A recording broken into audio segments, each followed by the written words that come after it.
Hello, welcome to a No Holds Barred, our 11th episode of our discussion series where we invite a guest along to chat about their specialised subject. Episode 11 of our discussion series. That's Sal Dodgson over there. Hello. Hi, and I'm Don McGowan, and I will throw to our guest to introduce himself. So, hi, Jim. Yes, good day to you both and to the audience who's looking in. So my name is Jim N.R. Dale, and I'm a meteorologist. I'm the founder of British Weather Services back in 1987. Seems a long time ago. I'm also a journalist. I'm a social commentator, and I'm, as you might see with the books behind me, I'm an author as well. And I'm on the third book, pulling my hair out over it, but nonetheless, I'll get there in the end, as you do with books. I'm a lot of things, and I've been in a lot of places. But what underlines everything that I do is weather, and now more and more so climate. So I kind of in and out of TV studios, radio, this sort of stuff. So I'm quite used to what we're doing at this moment in time and giving out the information. So I hope I can give more than you guys bargain for, because I normally do. I hope so. Yeah. Well, I mean, I think we sort of came across each other on X or Twitter a bit ago, and I'd heard you on various places, obviously, and stuff like that before, and various media outlets, and I've always quite enjoyed what you put out. So I'm really glad that you agreed to come on and chat. I just think, particularly, right? Okay, so I was watching an interview you did in 2023, I think it was. You were on GB News with Farage, and you were talking back then about European temperatures sort of nudging towards 40 degrees. And that was only 3 years ago. And then we're looking around us today. That seems so out of date now. We're pushing up faster and faster. Is that kind of the reality of the situation? Yeah, if we want to talk pure meteorology, pure climate, then this is it. We're on an escalator. Let's make that absolutely clear. What we were talking about 3 years ago, I was actually talking about 30 years ago, to be frank with you, as in what's coming. And I did mention in a national newspaper 30 years ago that the southern parts of the UK would be turning more into a Mediterranean climate than the temperate climate was supposed to be. Yeah. So, we're on a bit of catch-up, you might say. And the conversations I was having with Nigel Farage at the time, lots of stories about the meetings and the discussions and the interviews that I had with him, and also Richard Tice and others at the same time in that place. You need to know, you definitely need to know that about a year and a half ago, something of that nature, they barred me from coming on to GB News. And I didn't even know really what the reason was. It just went all quiet. And I was a regular. I was a regular as well. I was going to ask you about that. Yeah. Yeah. I never got the reason. Ben Briscoe, the TV controller, I came up with really good ideas. Why?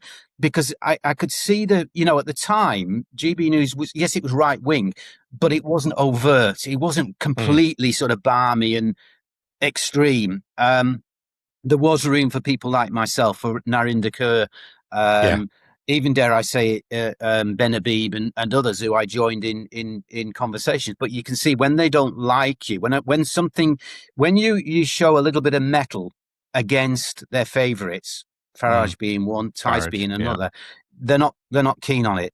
Let's face it, GB News, Reform HQ, that's essentially what it is. It is. They are financed by fossil fuel company for the most part, as are Reform UK. So you see there's an umbilical cord there. And when I'm snapping that busy away, chiseling away or cutting the umbilical cord that they've got, they don't like it so much. So as soon as somebody says something in the background, the next thing you don't get the invites. But I'm quite robust back to them because they declare themselves as the free speech merchants. This is them. Of course they do. Of course they do. That's what Reform are all about. It's what they're all about. We've been banned from talking to any of their councillors, incidentally, so we share that. Yeah. Well, they've been banned from talking to us, I should say. Sorry. Yeah, but this is the point. They don't practice what they preach. No. For me, going in, remember they came into my world, the world of climate, the world of weather. That became a political hot potato. They came into it much, and I combated that.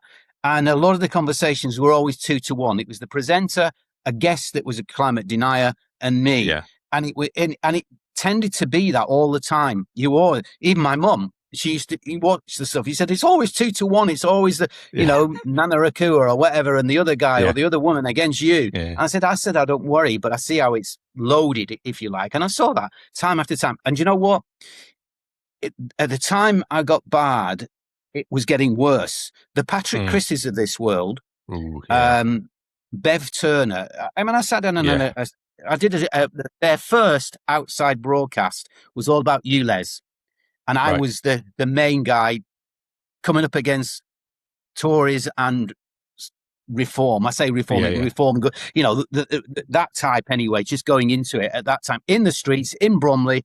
And I virtually was the only person that was advocating what the Mayor of London was advocating in support. And and believe it or not, I got demonstrators in the street. I got people coming up to me. It was quite dangerous, but Patrick Christie was on side. He was really on side. He was really, same with Bev Turner, buying me sandwiches and really sweet conversations and all the rest of it. Since then, since Bev went off to the United States and Trumpy, and Patrick Christie's just followed this extreme right. He has. He's been low. I'm not sure he even believes what he says. But that's the direction of travel. It's not me that changed. They changed. And they went further and further to the right. And I know we're going a little bit off tack here, but nonetheless, you just need to know that. And when I go to talk everything's TV, connected. Yeah, it is. It is. And the point about that is when you find where those connections go and lead to and from, it starts to tell a picture, a bit like joining the dots on climate change. Very similar. And now you're seeing what's happened to reform in terms of their financial dealings, etc. Farage and Tice and others. Tice, the Pied Piper of climate change deniers. I got that one out on GB News. I went with it loaded because I was sitting on the train thinking, what am I going to come up with? A one-liner. Nice. And they didn't like it. They did not like it. Awesome. It appeared on the headline and then they took it off again because they realised I just wrecked him. I just, labelled him. And I did challenge him. And Eamon owns that, he said, come on, let's make this happen next day sort of thing. I make it clear, the morning people, for the most part, not all of them, not Alex Armstrong, absolutely not. No. But the morning people, Ellie and other, they're all right. They're okay. Yeah. You get a sensible conversation. The further you go in the day, the worse it gets. By the evening, it's just balmy. Talking about Talk TV, I'm actually on it tonight, later tonight. With Petri Hoskins, who's actually pretty good. Okay. That side of it, even the guys I used the guys I go in with at Talk TV, how can I put this? That when I say they actually say it is Reform HQ, not Talk TV, the other lot. They're obviously sharpening their axe against GB News because there's been a competition there. But nonetheless, that's how they see them as well. Right. And that's Mark Dolan. He's the one who said that to me. He said it's Reform HQ, and I have good conversation. The difference between Talk and GB News is that Talk will allow people like me to come up against Julie Hartley Brewer and others. Right. Maybe 5 or 6 times against her. They allow it and they revel in it, whilst GB News are scared of it, which is why they barred people like Narinder and others. I don't know whether you must know Narinder Kaur. I know Narinder, yeah. Okay. Yeah, she was on TV this morning. I was watching her. Yeah, she's lovely. Yeah, I know her, and I've met her a few times. So it kind of a weird situation when you are and I didn't describe myself as far left in any shape or form. I am, as far as I sort of stand is I'm centre left. That's where I am. So that moves around a little bit, but generally speaking, I'm on that side of the political equation. And do you know what? Most people in my sort of vocation are as well. I get tremendous support off them. Scientists, I'm talking about. People in my arena, teachers, scientists, that sort of thing. Yeah, you meet them all the time. They say, "Oh, I saw you on TV. Well done," and all the rest of it. Well done for taking on these people. Yeah. And I don't mind them having a stance. If I don't mind. And by the way, Nigel Farage, I should say this. I actually do not believe for 1 second that he is a credible climate change denier. No. I think he knows it. I think he's only in for the money that it brings to Reform UK and potentially himself. And the reason I know that was the conversations I had with him off camera. In terms I was going to of, ask you about that, actually. Yeah. Yeah. Even they didn't amount to a great deal, but you get signs, don't you, in facial expressions and little bits and pieces. Can you not talk about climate change this time? Blah blah blah. Right. Oh, are you a little bit worried? It's just blah. He just doesn't want to talk about it. When was the last time you saw Nigel Farage take a debate on climate change? Yeah, no, he doesn't, does he? Take a debate, full stop. Well, that's true. Yeah, maybe he's got no substance. Yeah. But I can tell you what he has got, and I saw it happening when he came out of the jungle. I was in the green room at GB News, and they all lined the green room, all the producers and the presenters and what have you. And I was sat on the seat over the other side, as you are. And he walked in like he'd won the World Cup. He came third, of course. Like I'm not joking. Like he'd won the World Cup, and they were all clapping and cheering, and like seals, beers around, and all the rest of it. Thinking, Jesus Christ! I said, this is over the top. And then the other time when he was there, and I think it was somewhere between Truss and Truss being PM and Sunak. I think it was, and I remember it was not Reform at the time. Remember this? And I shouted across him. I said, "Are you going to stand for the Tory party leadership?" Yeah. And he looked over to me like this, and he paused. And he shrugged his shoulders. And I thought, you just don't know where you are, do you? You're looking for that place where you can probably make the most money. Exactly. He's a showman. He's first and foremost, he's a showman, but he's discovered big time how to make money from it. And you can see him when he goes around. Yeah, exactly. Sorry, I missed that one. A shapeshifter for hire. Yeah, you could say that. Regardless of the consequences to anybody else. Yeah. Worst. But it's sad that the Reform UK, and I challenge him a lot on this, and I keep challenging him. I'll go on the BBC and said, I'm quite happy to have a debate with Farage or Tice, whoever it happens to be, but they run. They're just not. They block you on X, and they're not on Blue Sky, but I'm trying to say they block you in those areas. If they don't like what you're saying, and look, there are crazies out there. There are three elements of climate change deniers. The first one is the guys who are paid by the fossil fuel industry and allies. That's your Farages, that's your Tices, that's where they are, and other organisations. A bit like the tobacco industry of the past, people in white coats and all the rest of it. But in this case, politicians. Then there are the party followers. So you're a member of the Reform Party. You're going to follow it. You don't get paid, but you're going to follow the diatribe. You're going to follow it. I believe there's no climate change. It's tribalism, isn't it? Yeah, and then you get the crazies. You'll know about the crazies. Okay, you find them on your thing. Those are the ones to block. Not because I don't want conversations. I have the odd one with them, and I just lose it. I just think, oh no. There's no point. That's a problem, isn't it? Yeah. Exactly. So in that respect, those are the three planks of climate deniers. And when you get something that's occurring as we're seeing at the moment, and you mentioned it at the very beginning, as it accelerated. Yes, it's accelerated. Of course, it's accelerated. We can see it. You don't need to be a scientist to actually open your eyes and actually see what's going on. It's got past that. So that's why they go quiet. And then they'll come up with some excuse somewhere of why it was. They'll wait for it to all quieten down and go into autumn and all the rest of it. And as long as we don't get the floods to follow, they'll be happy singing from the same hymn sheet. Yeah. Absolutely. Again, the thing about them, you see, the thing about them is they are doing down. And I'm old enough to say this. I'm sure you guys are to an extent with children and grandchildren. I don't know whether you've got any, but I have very young grandchildren. But nonetheless, that's the future that we're talking about. Yes, that's why I'm doing what I'm doing. Mostly, some of the, you probably know when you go on TV, sometimes you get paid, sometimes you don't, and it's not big money. Some of the studios are pretty good, to say the least. Others are much less so, and that's the way it is. So a lot of times, I give up my time to give the messages, to give the right messages, what I see, and that is my. We'll call it my kind of goal at my time of life, my what do you call it? What you leave behind? What legacy? Legacy. Yeah. I've got another book behind me. I'm actually in it. It's called "What Is Your Legacy?" Right. Well, my legacy is to basically educate people so they are safer into the future. That's a broad really thing, I know, but I've got enough experience. And I just take you back, even as a young boy walking the Pennines. I'm a Northern, I'm a Mancunian. Feeling the rain on the Pennines and the wind in your face, I loved it.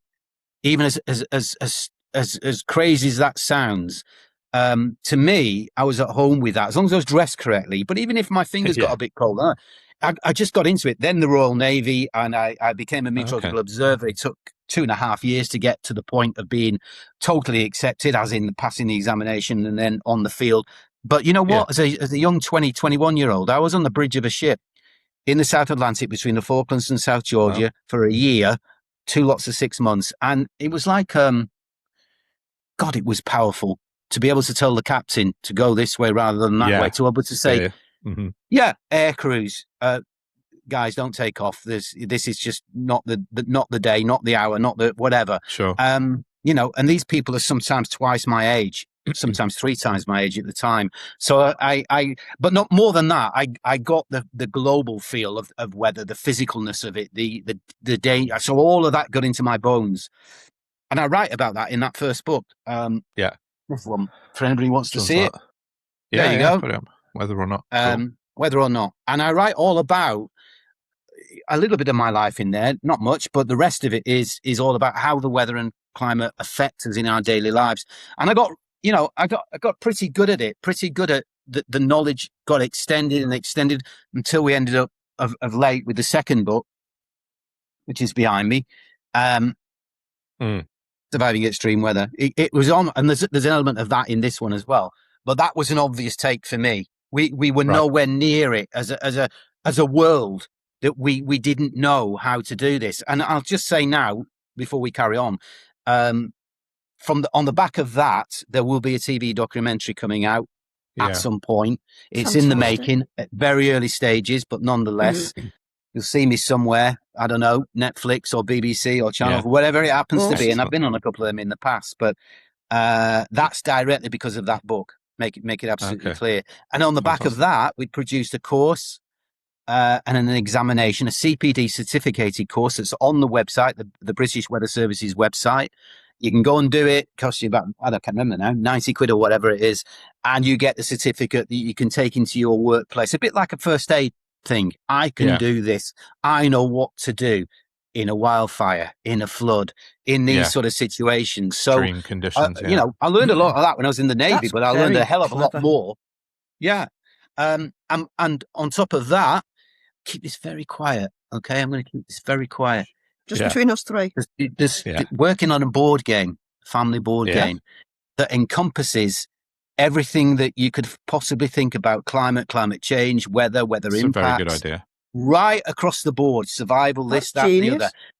Do you know what? Of everything that I'm doing, that's the most enjoyable. Excited putting about that that together. One. Yeah. I really, really hope it makes it at some point. It's got my fingerprints all over it. I'm still doing the questions, believe it or not. And there's a lot of them, A, B, C, D answers and all the rest of it. Yeah. You can see the purpose of that is to educate. It's to have a bit of fun as well. Like Trev.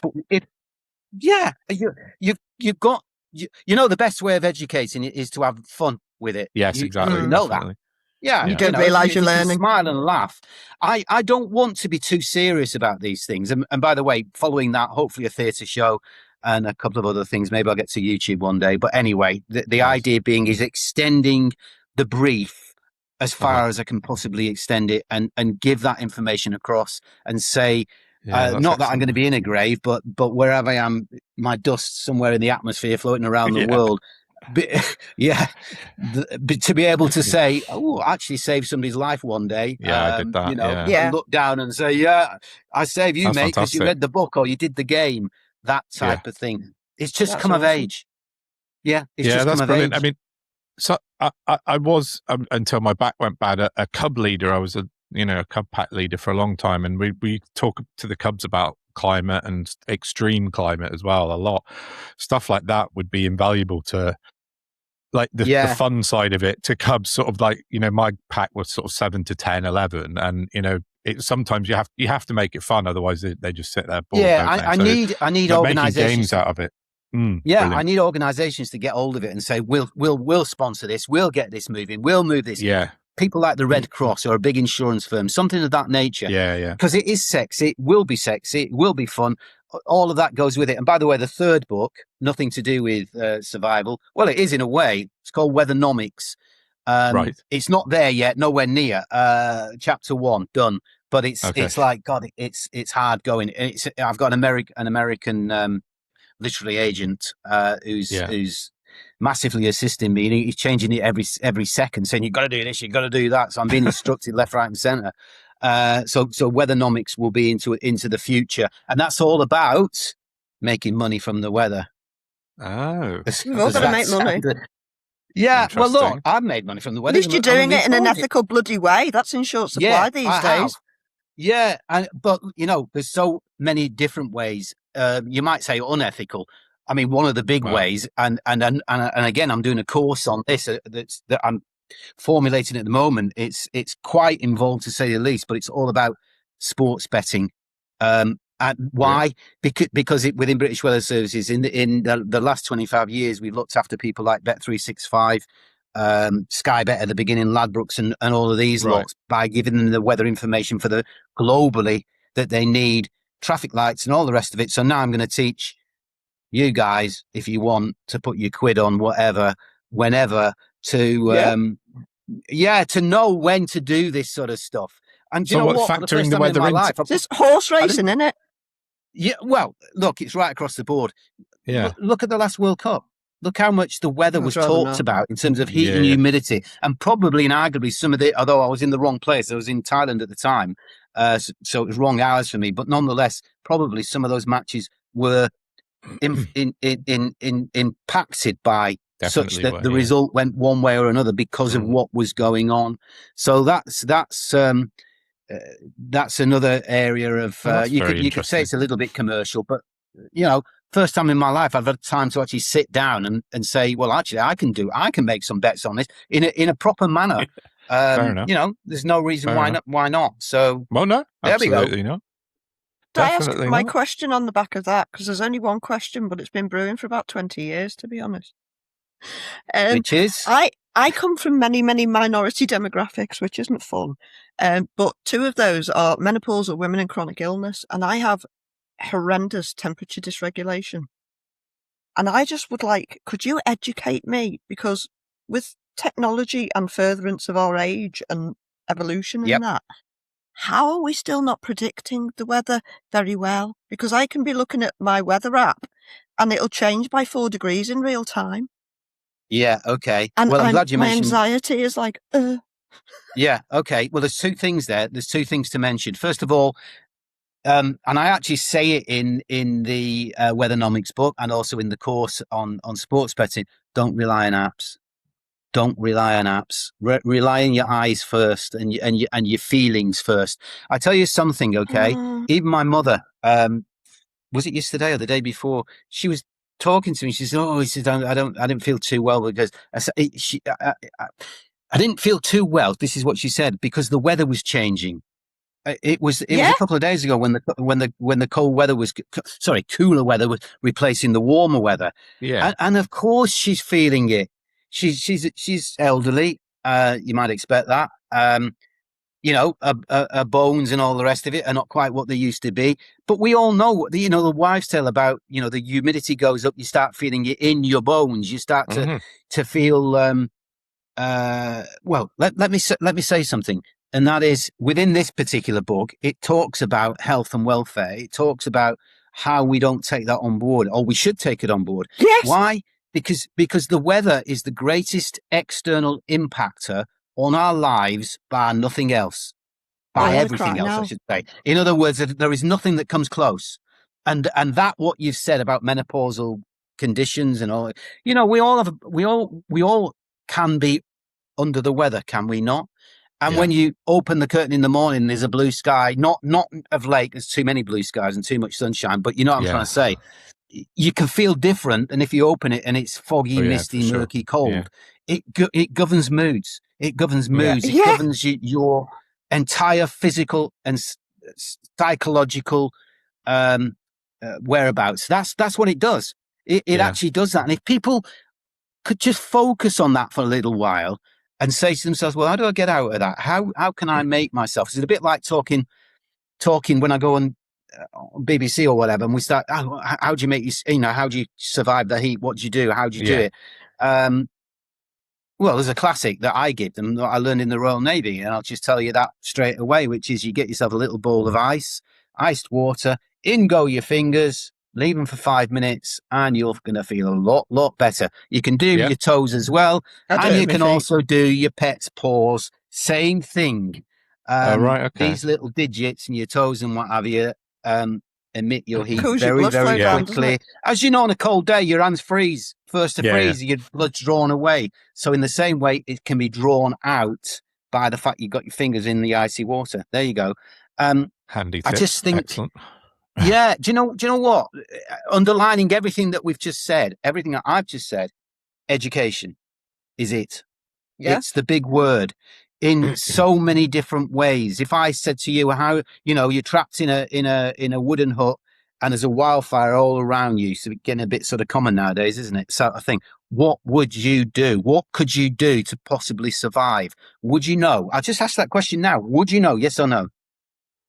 Soak yourself in water, but other than that, which is, I mean, I used to live in Portugal, and we used to see wildfires an awful lot, but I still don't know the answer to that question. Which or is a bit would you get a shameful. blanket, soak it in water, and run through the fire? I don't know. Well, it depends. The first thing you've got to think about in a wildfire is most people don't die or succumb to the flames. Smoke. They succumb to the smoke. Mm. So this is the most important thing. Get down. Well, cover if you cover can. Your mouth. But right. In my, I've not got one in here, and perhaps I should, but in our Thailand office in Bangkok, we got smoke masks and we got life jackets. Yep. Smoke masks. You can go on Amazon, whatever. And what are they? A tenner or something? Not even that, I don't think. But a bit like you might have a first aid kit, you should have a smoke mask, particularly if you go into these prone areas, because that will be the first thing. As soon as you got that, you can breathe. And if you can breathe, you've got your whereabouts to do the next thing. But you're right, Don. Go low. Get down. Go low, because heat rises, smoke rises. That's where your oxygen is going to be. If you do pray to gods, then pray to the gods, because there is no panacea here. I'm not saying for 1 second you can't be burnt to a cinder, but at the end of the day, what this is about is giving yourself the best chance of survival. That's right. Yeah. And put on your woolen blanket and what have you. That sounds crazy, doesn't it? But wool it retards the flames rather than the other way around. Right. Cotton, nylon, no, you're buggered. Basically, you're fried. Yeah. Look, these things are very, very simple. There's a lot of simple stuff. But you know how many lives are lost when we get extreme weather? Well, look, it's quite a few dozen now in terms of people jumping into cold water. Yeah, it's awful. People. Water is one of those things that you look to cool yourself down, whether you're at the seaside or in a lake or whatever. And of course, if you can't swim very well, you get in a riptide, that type of thing. It happened, I think, today or yesterday. Sadly, these things happen. But if you are informed, if you take that on, then just like not to cross the road with your eyes closed and your fingers in your ear. You know what to do, and that's taught at school. School, not what I'm talking about, but not to cross the road with your fingers in your ears and looking the other way or looking down on your phone. And certain other things are educated at school, are given out across at school. Is any of this? I really don't think so, because the curriculum at school is virtually the same as when I was at school, learning about fronts and highs and lows. It isn't about what causes climate change. There might be an element of that now. It's there's obviously some in the higher schools, the higher you go up the universities, but generally at the lower levels, and I know because I go to schools and I talk to the kids, and I don't say the title of the seminar I do is called "It's the End of the World as We Know It." And the response I REM song. normally get from headmasters is, God, you can't come up with that one. You're gonna scare everybody to death. And I said, don't worry. I said, I mean it in two ways. And I won't go on too much about Terrify the children. the terrifying way. Yeah. It's the end of the world as we know it. Why? Because we got to change what we're doing. We got to adapt. We got to mitigate. Start a new plan. Yeah. Just on that, by the way, net zero. What a bad press it gets. Yeah, you were telling me about this. You texted me about this, I think. Yeah. Yeah. Okay. So this is where I'm going with this. Yeah, go for it. It's been emasculated. It's been rammed by and exploited in a really poor way by reform very and negative restore. connotations. And now. even the Conservatives, same thing. The point of, even bad or not, even of late. She used to believe in net zero. Now this is the what the dichotomy, is that the right word? Mm-hmm. The confusion that is what Badenoch is. She believes in fossil fuel climate change. All right, so she's a step in the right direction from reform and restore, but she doesn't believe in net zero is the answer. So, Ms. Badenoch, what is the answer? Yeah, where are you going then? Yeah. What is your incredible answer? Because all net zero is a balance between what we emit and what can be eaten up by the trees and everything else around us in a natural environment. So we need to get to that point. Fence. Yeah, but the point about net zero, it's been muddied, as I said, it's been blooded. It needs to change. So the great greening is my phrase. And I put it through AI, as you kind of do nowadays, just to see. I said, I want to change the net zero into the great green. Do it when we're off this podcast. And if you're listening to it, do it. Please do it and see what it says. And it actually gives a lot of big thumbs up, green flags, all the rest of it. Why? Because it encompasses everything, sustainability, mitigation, net zero within it, but it makes it a positive action. Yeah. Positive, the great greening. It's like everybody can be involved in the great greening. And as long as you know what that means, and it does include the safety aspects and all of that sort of stuff, the educational stuff, but it encompasses everything, including net zero. How can anybody on the other side argue against that? No. Yeah, it's a good shout. You see the difference? Definitely. Mm-hmm. I need to get it into politicians' heads. I need to get it into this government's head in terms of saying, have you worked with any parties? Ditch that. Pardon? Have you done any work with any of the parties? When you say any work with any of the parties, you mean to look, I know Emma Reynolds pretty well because she's my MP. She used to be, until a few days ago, the Environment Secretary. Yeah. She's now in what is she? Chief Secretary to the Treasury. So it's a bit away from me. She knows my feelings, but very busy as she is, etc. To be honest with you, the answer is no. The only time I cross MPs and what have you is when they're coming up against me, the Rees Moggses of this world, that type of person, or the Reform Bunch, or others with it who are guests who may be MPs or something else. That's about as close as I get. And I'm trying my best. I just looked at the team, the net zero team that has just been put in place behind the net zero. And forgive me, but I forgot her name already. But anyway, those four, and you know what you do? You just go on LinkedIn and try and connect with them. And I'll just say, you know what? I think you should ditch net zero. Let's talk about it. Let's have a meeting. Do you know why I want a meeting with these guys? Go on.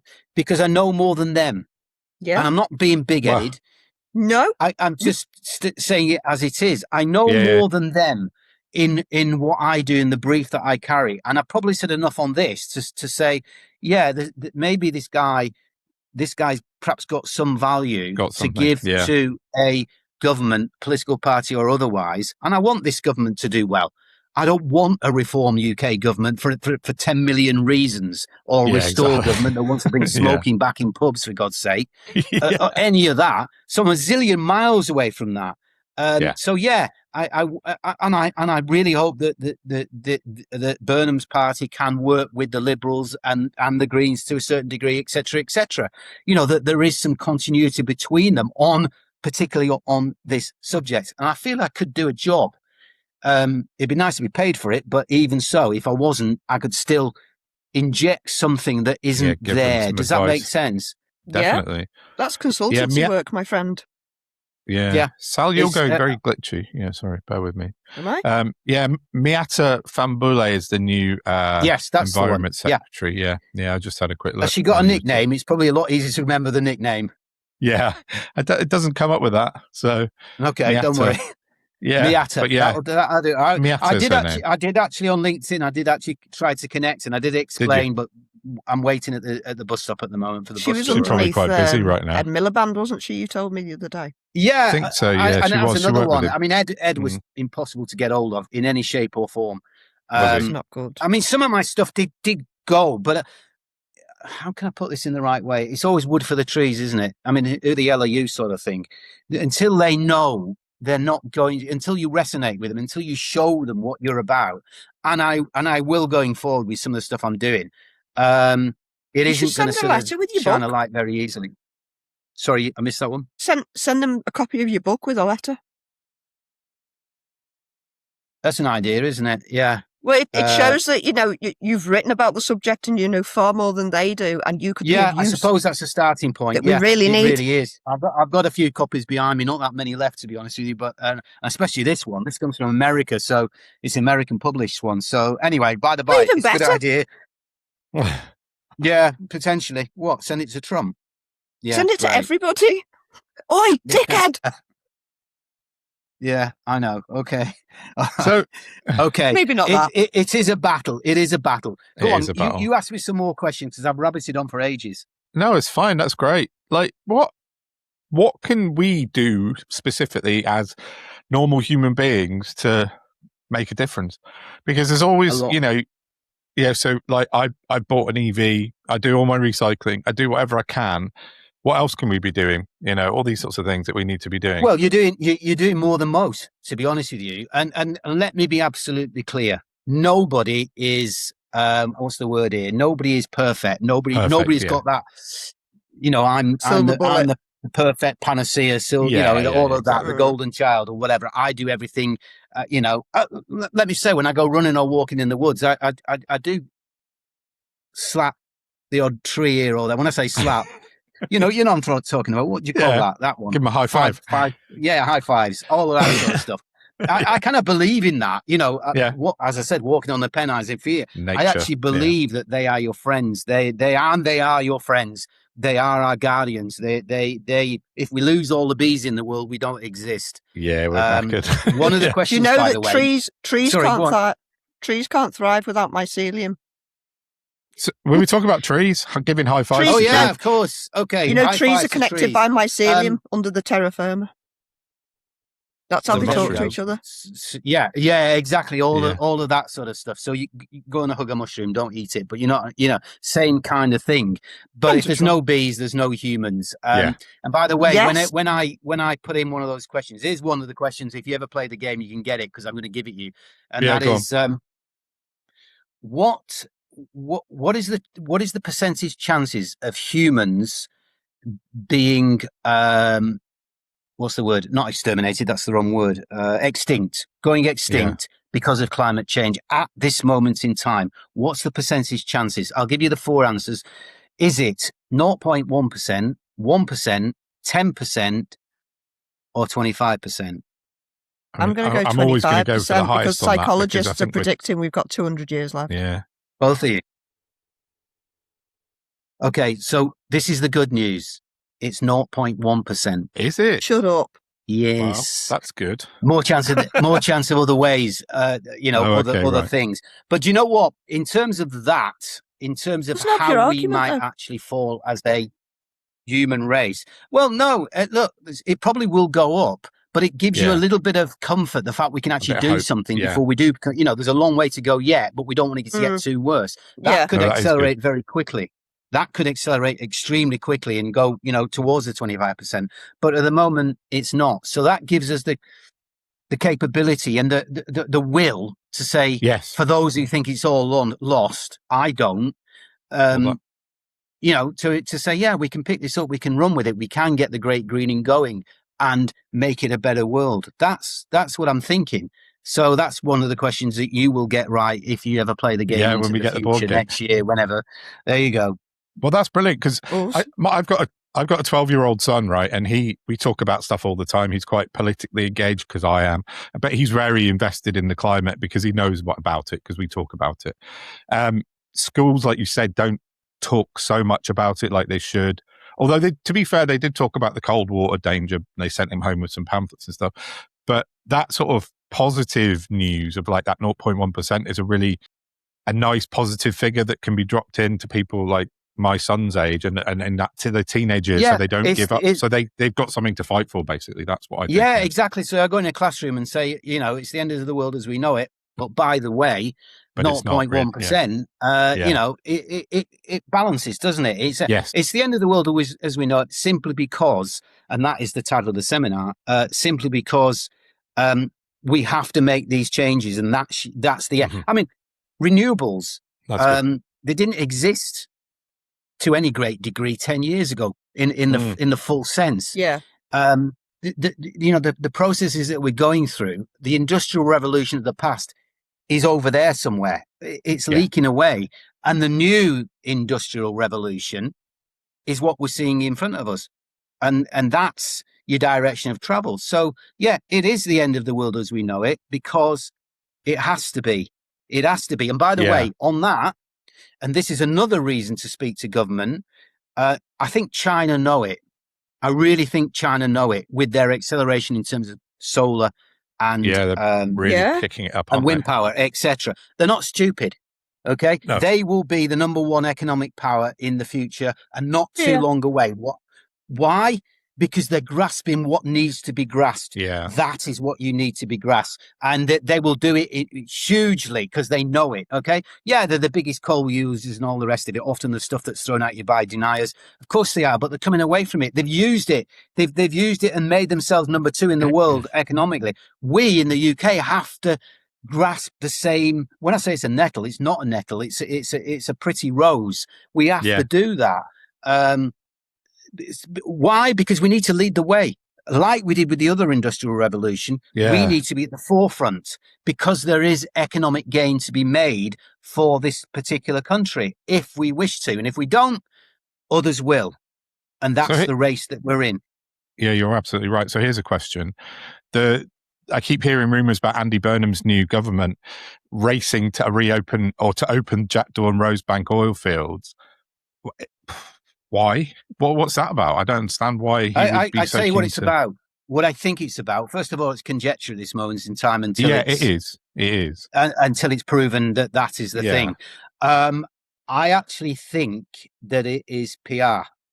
Because because I think those particularly banks, the oil that's going to come out of there is potentially relatively minimal in terms of what's been there in the past. It's just the crumbs that are left over, and they go onto the open market. Whatever's taken out there doesn't come to the UK in that respect. So it doesn't fix any energy.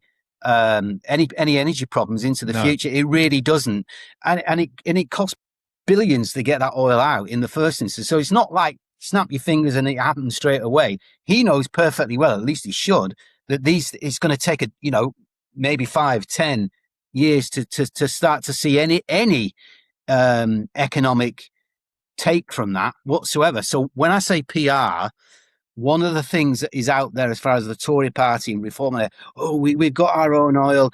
It sits well with those uneducated people in Reform UK, particularly. And we've seen the graphs that show the demographics in terms of their education versus Liberal, Labour and Greens. You see it quite clearly. Absolutely. But it sits with them because that thinks, why can't we have our own oil? We can sell that. We can burn it. We can all of this. And it offsets the net zero thing, doesn't it? Straight away. So I think Andy Burnham is perhaps playing quite a cute game.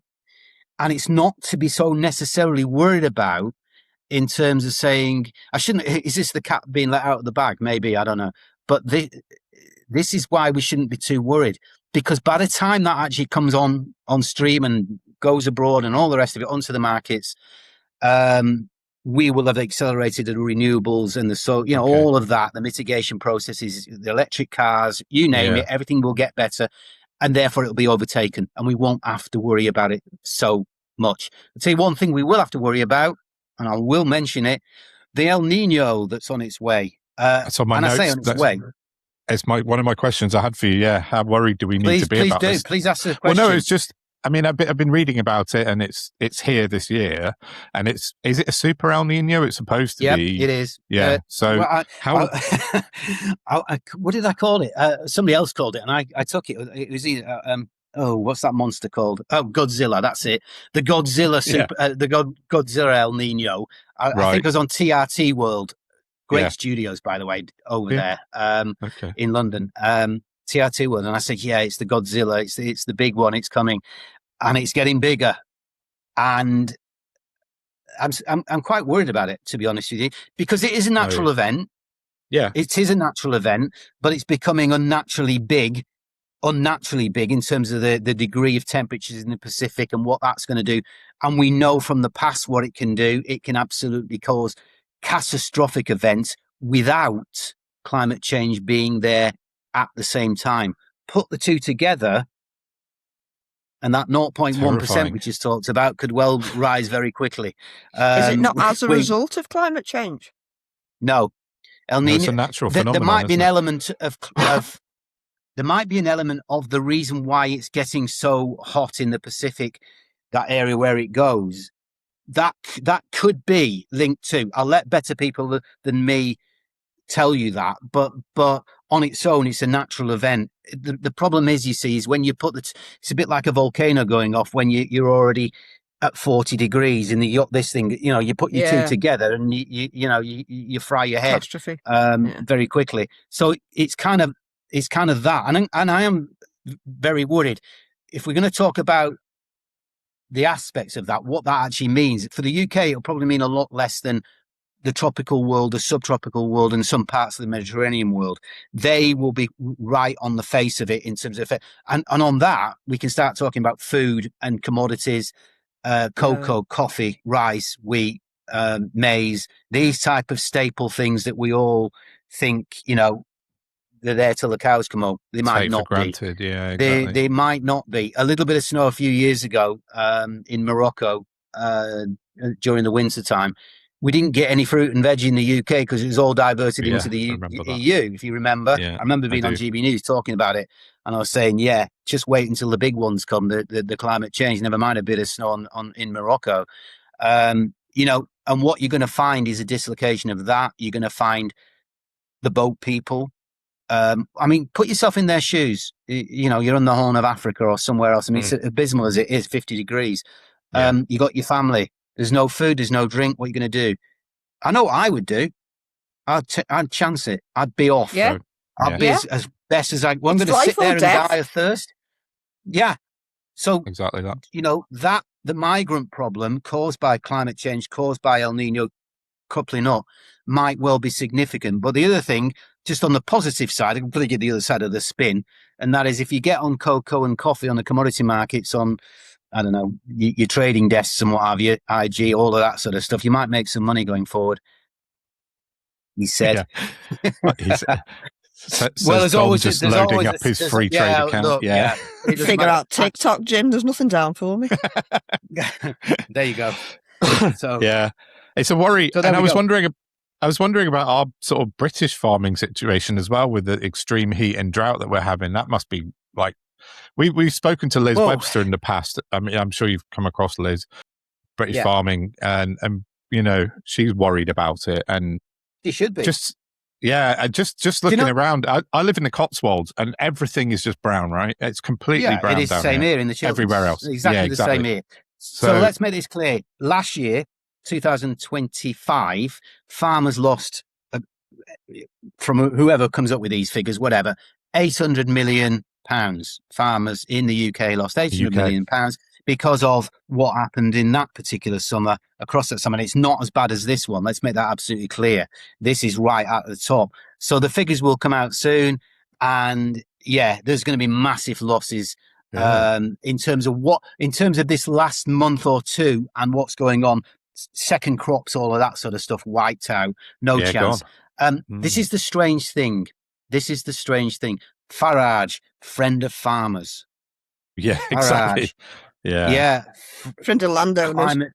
Climate denier. Well, maybe it's one of the reasons why he doesn't want to go so loud about his climate denial. Because in his brain he knows, it's true. It really is happening. But I'm getting money off Reform. I'm getting money off fossil fuel companies and what have you.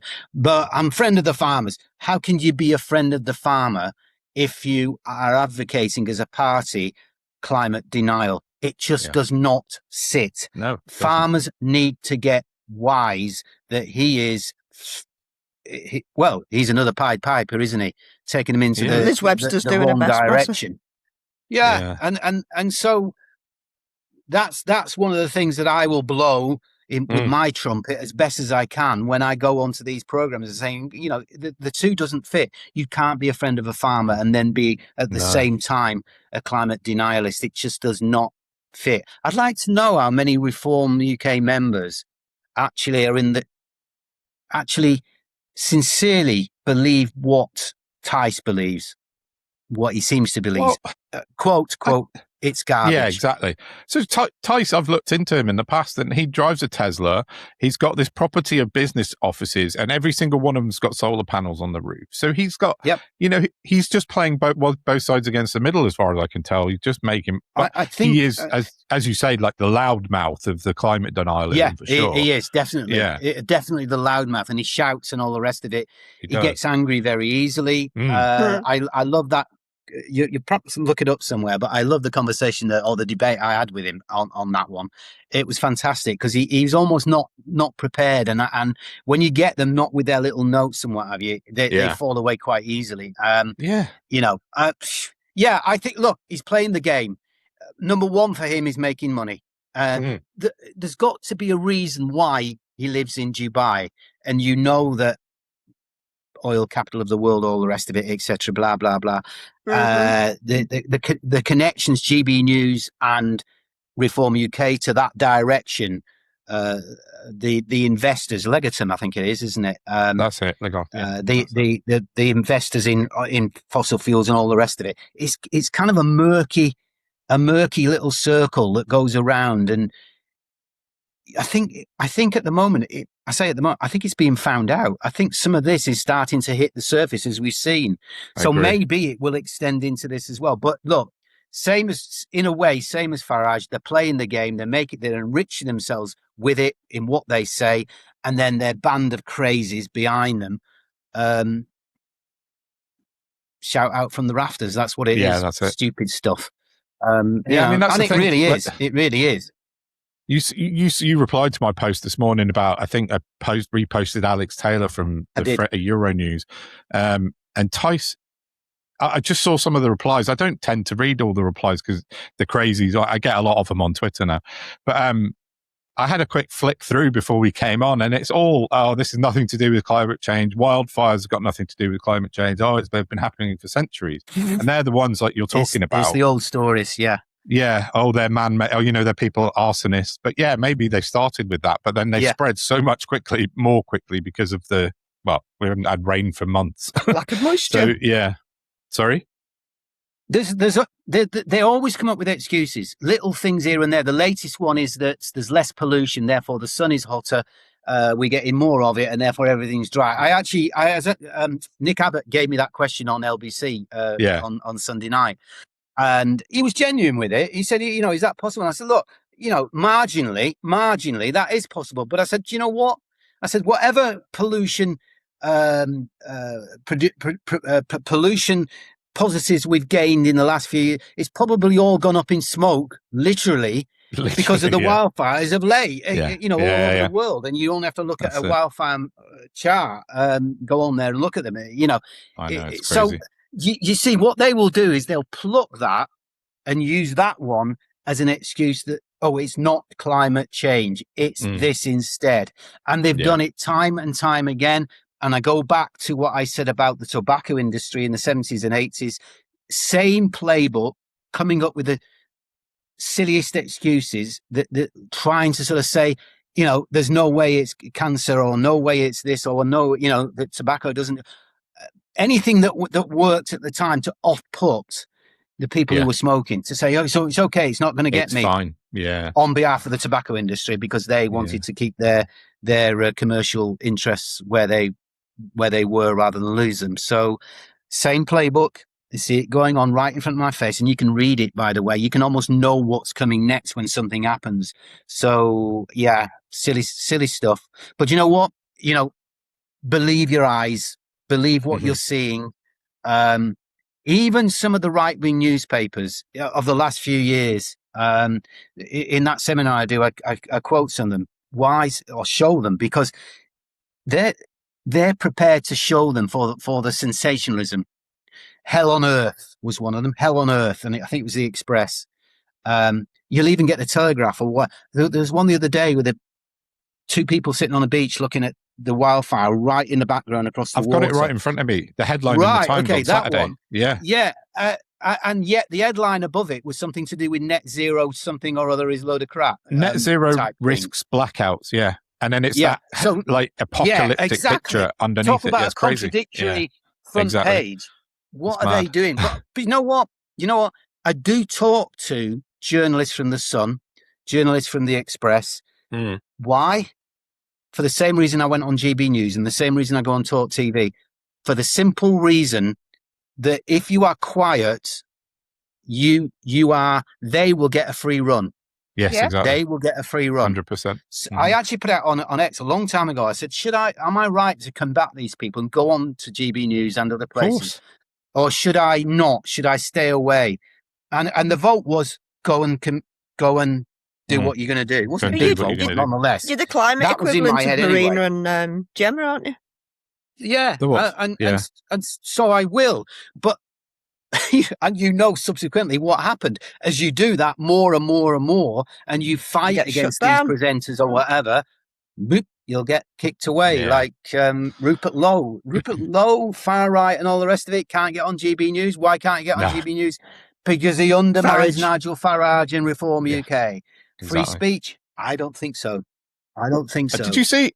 I'm conscious of the time, but just one thing. Did you notice Tim Stanley from the Telegraph today put a post out on X this morning, and he was highly critical of the Conservative Party, of which he's a member, and their views on climate change. He said, "Why can't the Tories accept that climate change is real?" And that's from Tim Stanley, which I found really surprising. I think I saw the headline and didn't bother reading the rest of it because I take it for granted that they're in that sort of no-win situation, no-answer situation. Yeah. It's almost, I don't know what's she doing. Is she trying to follow reform? Is she trying to chase that? Because I don't think there's any votes in that. 80% of... Yeah, you're right. Yeah, 80% not to lose donations, I would think. Yeah. I just, maybe. She needs to explain herself. She really needs to explain herself. So the next time... the next time she's anywhere, she'll never do it. She'll never come up against somebody like me. She'll come up against other politicians that don't necessarily have the information that I've got, the knowledge, and all of that.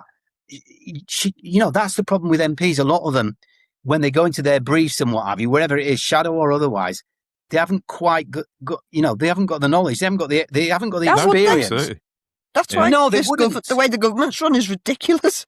It is. That needs to change. There should be the House of Lords. Novices in charge of everything for the country. Ever called the House of Lords anyway. But anyway, look, that's just pure politics. It should be the House of Experience and Knowledge. Yeah. Why? Yeah. Do you see where I'm going with this? Of course. People that have proved themselves in various ways, educational or otherwise, that can give their experiences and knowledge to those MPs on the other side. Yeah, absolutely. The expertise, that's what it should be. It should be a second house of 100%. There's probably a good word for it, but whatever it is, the house of knowledge and expertise or whatever it is, that to replace the doddering house of competency. Not all of them, but a lot of them. A great many of them, too much steeped in the past, traditions and wigs and bloody all the ermine and all the rest of it. Vibes-based people, because they don't have any experience or knowledge or facts. Most of No. them. It's just Okay, what they understand in their little bubble. On the back of this, am I getting my lordship then? You're getting a peerage. Oh, you can run the Lords. Yeah, Yeah.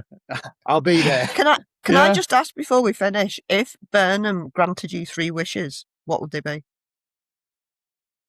If he, are we talking now? What For, I like, would do for him? changes In other words, this what I country would would say to make? him. Yeah.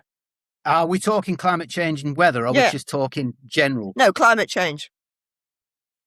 First of all, the Great Greening. Adopt it. Because of what it means. And as I say, everybody watching this, go on AI, put it in. Say, can I swap this for this? Net zero for Great Green. See what it says. I know AI is not perfect, but it's not bad. No, it's not bad when if it you gives use you it the right properly. answers. Yeah. Yeah, exactly. Yeah. What else would I say? I would actually go back to what we just talked about. I would say change the House of Lords to be more of an educational, knowledgeable arena. Yeah. You're going to get a lot very good more shout. from it than Yeah. you do otherwise. Number 3, let's have a meeting with Nice. your climate people. Yeah. Look, Yeah, he's fair enough. not a Mancunian, is he? But he's virtually Mancunian. So am I. He's an Everton fan. I'm a City fan. All of that sort of stuff. But I got brought up. My family were poor. It's all of that sort of stuff. See that? Yeah. Okay, Got many Man United things sitting in the Just background. to complete the circle, I'm a Scouser, so Yeah. I just don't care about football. Okay, okay, he does. well, But yeah, I'd like a meeting. he If does. not with him, then certainly with his climate contingent, because His I think I team. could inject. There you go. There's my 3 wishes. Good. That's Awesome. fantastic. I With think that, they're I think we should. achievable, you know. Yeah, why not? Just I saying. think. Yeah, I think we should probably wrap it up on that because that's You're a not really trying good to place split to the finish. atom, are you? No, exactly. Listen, Jim, I really appreciate. Just on that. Oh, go on. I'm Sorry, just saying, finish. on the back of all of this, do you know what? What underlines all of this? Not just educate, bloody common sense. Yeah, Just yeah, a you're dose right. of common sense. All right, it's easy. Most of what I said is easy to do, and doesn't cost a lot. By the way, No, fair it enough. makes a lot. And it will save a lot. So Yeah. Okay. So I'm looking forward to the peerage, etc., etc. Yeah. There we go. Yeah. Fingers crossed. Nice. Yeah, exactly. Yeah, right. Brilliant. Yeah, I really appreciate you chatting to us, Jim. I'm going to put links to whatever you want me to link to in the show notes of the podcast. So send me anything you want me to link to, your books, anything like that. You mean it's the website mainly? I've got your website. The I know website that. will Yeah. be X, you know about already because you've got me. Yeah. I'm on Blue Sky as well. Yeah. And LinkedIn is the only other one. And LinkedIn. I like Okay, to cool. connect on LinkedIn because it's much more of a professional thing. Yeah. Although I do a bit of politics on there as well of late, because of the reasons that I said. They've come into my world, the reform guys and what have you, not the other way around. Yeah, So fair enough. hence the reason for it's a great platform, much better than X. There we go. Cool, brilliant. And I'm going to call the episode "The Great Greening." And Brilliant! And we'll put some art. I'll make the artwork nice for you as well. So yeah, no, that's awesome. Thank you so much. Thanks, You're Jim. welcome. That's been brilliant. Absolute pleasure. Thank you And very much. nice to meet you both in person. Yeah, I know. you too. It's been a while. There you go. Right, I'm All going to right. put my glasses on. I never wear glasses when I'm off seldom, but I'm going to do it now because I need to turn myself off. To turn yourself off. Yeah. I'll end the call. Wherever I am. So, yeah, right. Thanks everyone. Thanks. Oh, here we are. Leave at the bottom. I've got it. Glasses All back right, off brilliant. again. Right. See you Right. guys. Bye, everyone. Cheers, Jim. Bye. Bye.